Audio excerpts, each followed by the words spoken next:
Kamala Harris sat down for an extended interview with 3 journalists from the National Association of Black Journalists. And while she answered a variety of questions, it was one question in particular that stood out. After the second assassination attempt against Donald Trump, a reporter asked Kamala, "Do you feel safe?" And her answer surprised everyone. Wait until you see what Kamala said. It's all coming right up. The National Association of Black Journalists is the same association that Donald Trump sat down with about a month ago and kicked off this whole conversation about Kamala Harris's racial identity. If you recall, that was a contentious interview that Donald Trump had with those 3 black journalists, and he ended up leaving the interview early. You have used words like animal and rabid to describe black district attorneys. You've attacked black journalists, calling them a loser, saying the questions that they ask are, quote, stupid and racist. You've had dinner with a white supremacist at your Mar-a-Lago resort. So my question, sir, now that you are asking black supporters to vote for you, why should black voters trust you after you have used language like that? Well, first of all, I don't think I've ever been asked a question in such a horrible manner. First question. You don't even say, hello, how are you? Are you with ABC? Because I think they're a fake news network, a terrible network. And I think it's disgraceful that I came here in good spirit.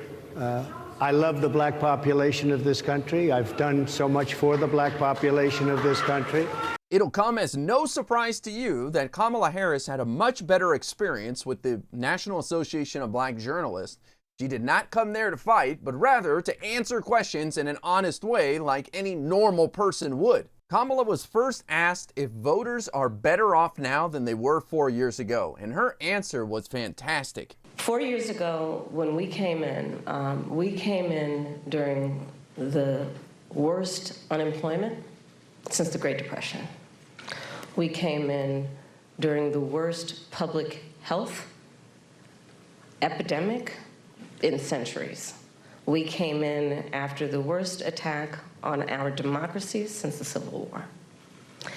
And a lot of it due in large part to the mismanagement by the former president. People definitely need to be reminded that Donald Trump created a huge mess and did not participate in the transition. So there was a lot of work for Kamala and Biden to do to get this country back on proper footing. As of today, we have created over 16 million new jobs, over 800,000 new manufacturing jobs.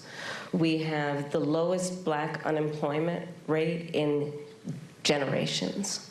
We have invested in small businesses, and they're to the benefit of many people, but including black small businesses, some of the highest rate of creation of new black small businesses in years.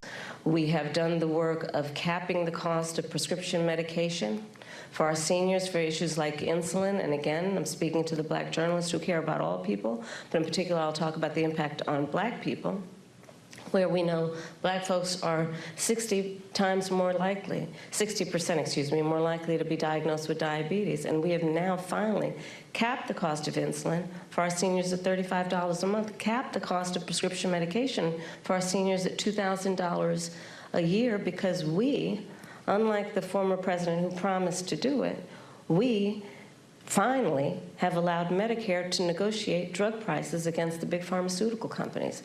And these are just some of the accomplishments. And while those are all amazing accomplishments by the Biden-Harris administration, voters are concerned about the future. So Kamala Harris also addressed that. Is the price of groceries still too high? Yes. Do we have more work to do? Yes.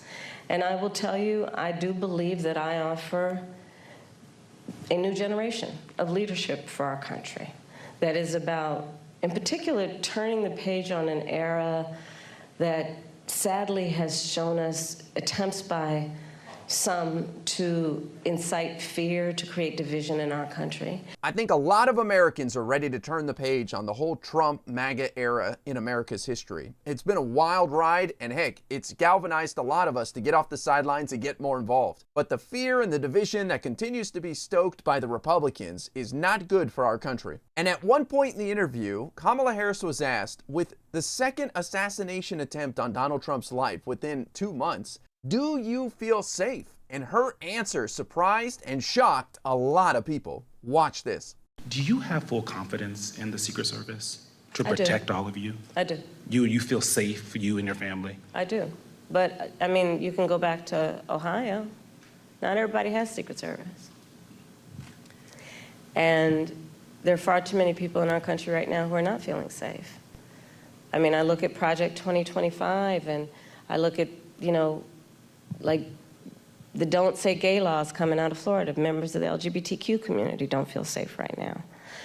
Immigrants or people with an immigrant background don't feel safe right now. Women don't feel safe right now. And so, yes, I feel safe. I have Secret Service protection. But that doesn't change my perspective on the importance of fighting for the safety of everybody in our country.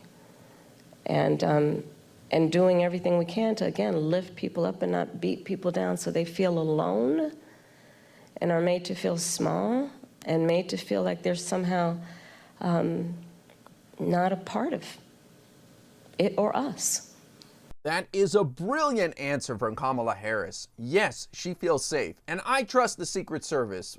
Trying to protect Donald Trump is an impossible task. This guy refuses to cooperate with the Secret Service. He goes to outdoor events when they warn him not to. But Kamala Harris is playing along, and Secret Service is able to protect her, and I'm confident they'll be able to do so in the future. That being said, there's a lot of people in America that don't feel safe right now because of Donald Trump and the rhetoric coming from the right. And that's not right. People should feel safe in this country, and there's so much more we can do to make them safer, whether it's passing laws to combat gun violence or lowering the temperature when it comes to our rhetoric about migrants in this country. But it all starts at the top, and that's exactly why we can't have somebody like Donald Trump back in the White House. We need someone with empathy and compassion who will be a president for all Americans and not stoke division within our country. Kamala Harris showed up to the National Association of Black Journalists and did a brilliant job answering all their questions. You keep hearing this nonsense that Kamala Harris refuses to do interviews or she's hiding from the media. Nothing could be further from the truth. What the reality is that she's had to run a truncated campaign that came out of nowhere, and she's been a little busy working on the campaign instead of doing interviews with the press. But I'm sure between now and Election Day, she'll do plenty of interviews, making herself available to reporters so that the American people can find out more about her and find out what her values are, because the more they learn about her, the more they're going to like what they see. Kamala Harris made her answer not about her, but about other Americans that are in danger and that are at risk. And that is a quality that we really appreciate in a president.